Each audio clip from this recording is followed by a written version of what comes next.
All right, ladies and gentlemen, how are you today?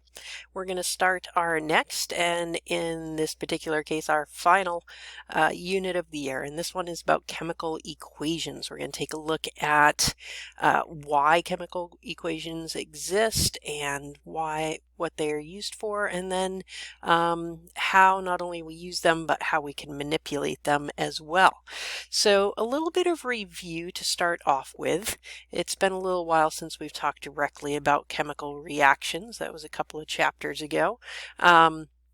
So just to review, a chemical reaction, also known as a chemical change, is a process where one or more elements or compounds are changed into one or more different substances. Now that's one way to say it. It's one way that you could put it in your notes, but here's another way.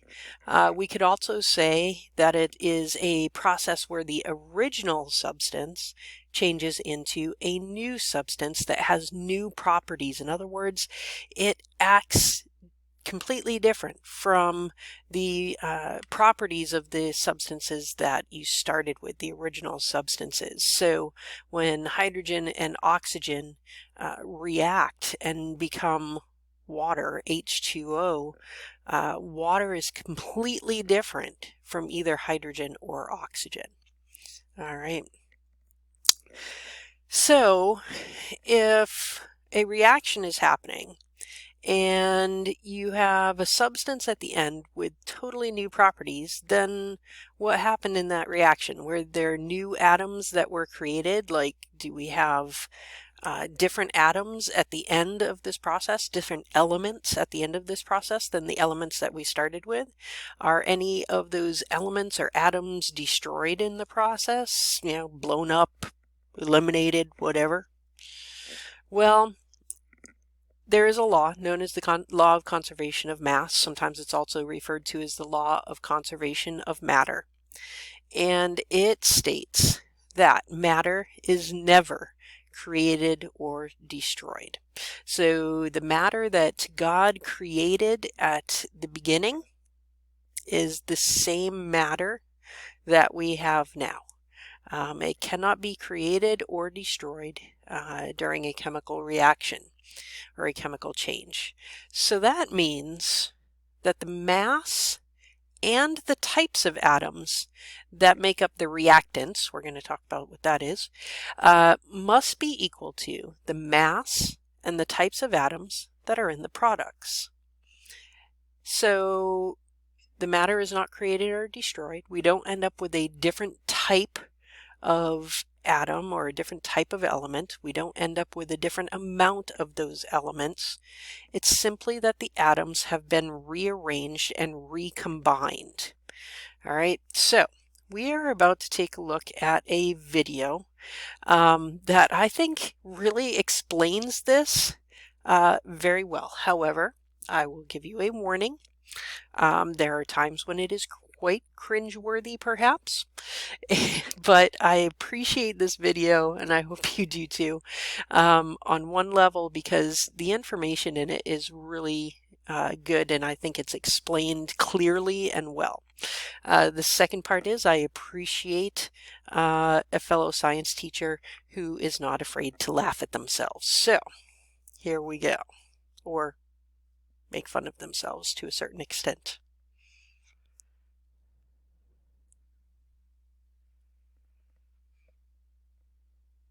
And now we're going to do the law of conservation of mass. The law of conservation of mass states that the stuff you start with has to be the same as the stuff you end with. If you start with 34 grams of reactant, you're going to have 34 grams of product when you're all done. If you start with the element zinc, you're going to have to end with element zinc. Things may look a little bit different. Atoms are going to rearrange. You're going to form compounds. You might form elements. But the elements have to be the same on both sides, and the masses have to be the same on both sides. So what we're going to do is we're going to start off by using zinc. Now, this is not the kitchen zinc. It's also not what ships like the Titanic do. Get it? Zinc. Right down to the bottom of the ocean. Now, if I start with zinc,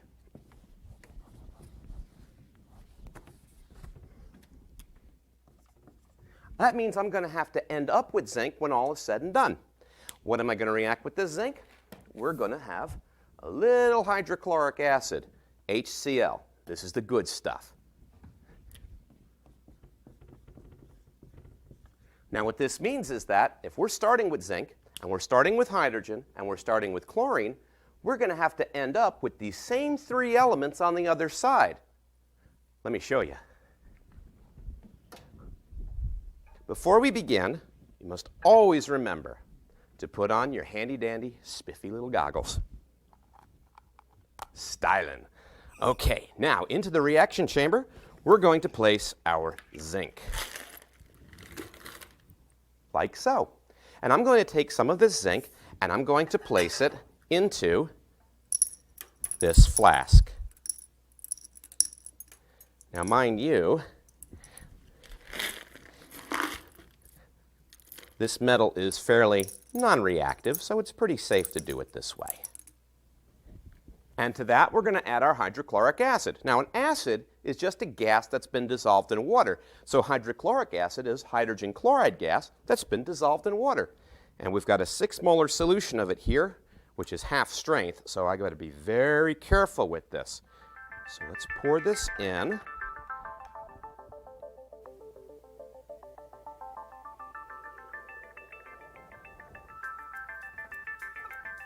And see what happens. Well, it seems as though we're getting some bubbling action going on here. And that bubbling is producing gas that's filling this balloon right here.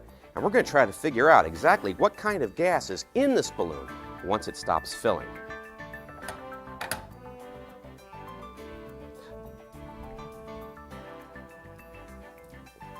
Proper lab technique is to clean up spills right away.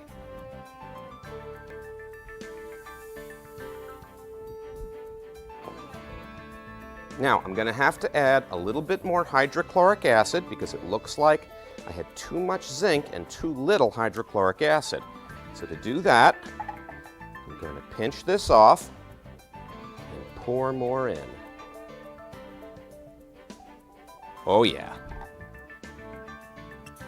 Woo! That's the way, I like it,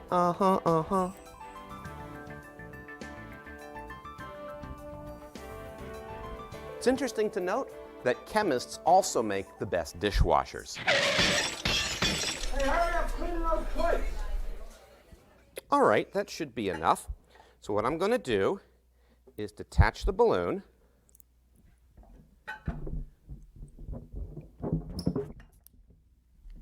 Tie it off like that, and then watch the magic. Well, isn't that interesting? The balloon is floating. What do you suppose could possibly be in that balloon? Well, according to this reaction, we're going to have to end with the same stuff we started with. Now, what kind of gas floats in a balloon? Helium, right? Well, unfortunately in this case, not helium, because we don't have helium to start with. Not only that, helium is a noble gas. Helium can't be formed by chemical reaction. Noble gases aren't involved in chemical reactions, so that can't possibly be helium gas. Not only that, the law of conservation of mass says that if we're going to make helium gas, we're going to have to start with helium gas somewhere. Do you see any helium gas here? I don't. So what could it possibly be? Let's work it out. Zinc and the chlorine combine to form zinc chloride. And that leaves hydrogen, which is a gas, and it's even lighter than helium is, to float in that balloon. Now I'm going to prove to you that there's hydrogen in that balloon and not helium. But before we do that, remember the law of conservation of mass? Whatever we start with, we have to finish with. We start with one zinc, we end with one zinc. We start with one hydrogen, but we end with two. That can't be a good thing. So in order to balance that, I'll put a 2 in front of the hydrogen. So now we've got 2 hydrogens. And check it out. We've got 2 chlorines here. We've got 2 chlorines here. This reaction is now balanced. You balance by putting coefficients in the front. Hint, Never change a formula to balance. Okay, now for the next part of the demonstration, to prove that there's really hydrogen in there. Now, in order to test to see if this is really hydrogen and not helium, remember, helium is a noble gas. That means it's not going to react. So if I, let's say, try to light it on fire, nothing should happen. But hydrogen is a group 1 element, which means it's extremely reactive, which means if I try to put a fire to it, something interesting might happen. Let's try. Of course, I don't want to hold this in my hand while doing it. Fire, nice. Let's see how the balloon likes it.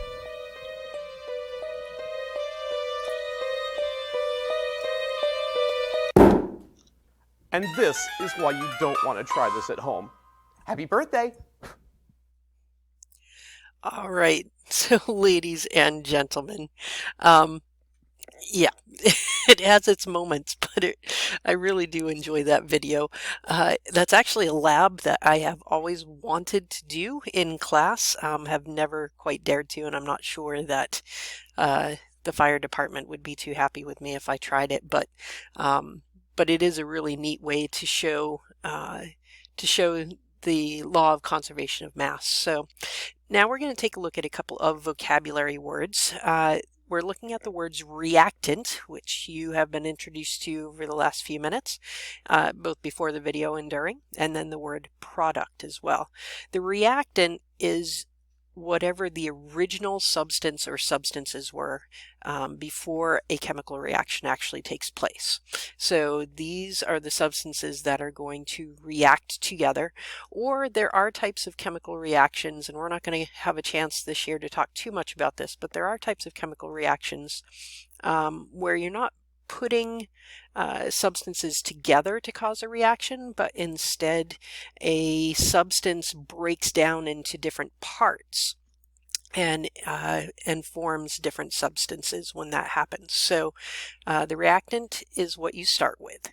The product is the new substance or substances that you end up with after the reaction has happened.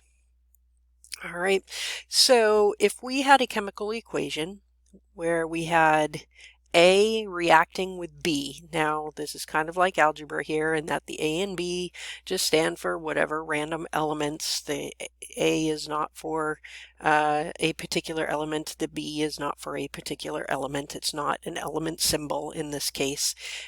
It's like algebra where we have letters in place of other things.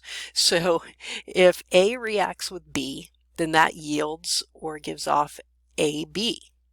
So the reactants are A and B. Those are on the left side of the equation. So reactants are always found on the left side of the equation. The product or products, on the other hand, in this case it's one product and it's represented by AB, and it is found on the right side, always the right side of the equation. It's important to note the arrow in a chemical equation, although similar to an equal sign, really doesn't stand for the word equals. It more accurately stands for the word yields or produces. The plus sign similarly doesn't really mean plus so much as it does combines with, so or reacts with. So A combines with or reacts with B, and that yields or produces AB.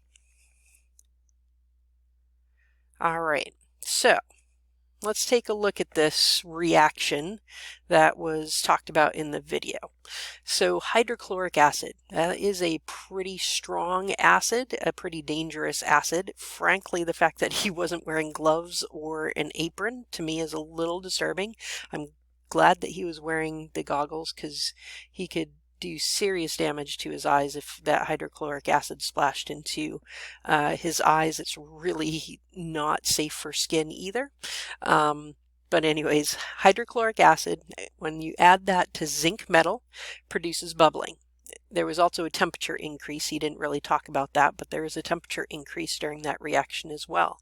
And both of these, if you think way back to when we talked about the signs of a chemical change or chemical reaction, both of those are indications that a chemical change or reaction has taken place. And so in a chemical reaction, such as the hydrochloric acid and zinc reaction, the atoms are simply being rearranged during the reaction. There is no new element that is being formed. There are no new atoms that are being formed or destroyed. We end up with the same three elements at the end, just rearranged to form different substances. All right, a little glimpse at chemical equations. He gave us a glimpse of it in the video, and this is what we're going to be getting into much more over the next week and a half or so. But chemical equations represent what happens in a chemical reaction, and it represents that using formulas and numbers and symbols and things of that sort. So for instance, if we were going to write a sentence that explained what happened with the hydrochloric acid and the zinc, we would say that the equation for combining of zinc metal with hydrochloric acid looks like this.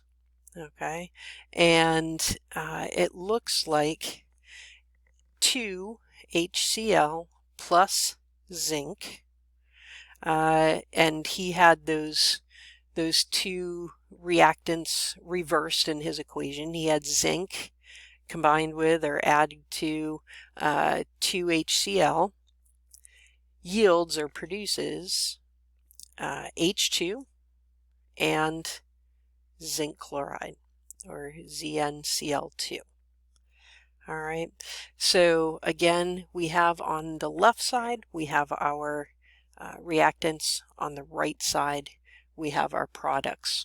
We're going to talk a lot more about why all those 2's are there and why we put numbers into chemical formulas and equations over the next few days. So ladies and gentlemen, for today, that is the end of our video about the law of conservation of mass. Have a great day, guys.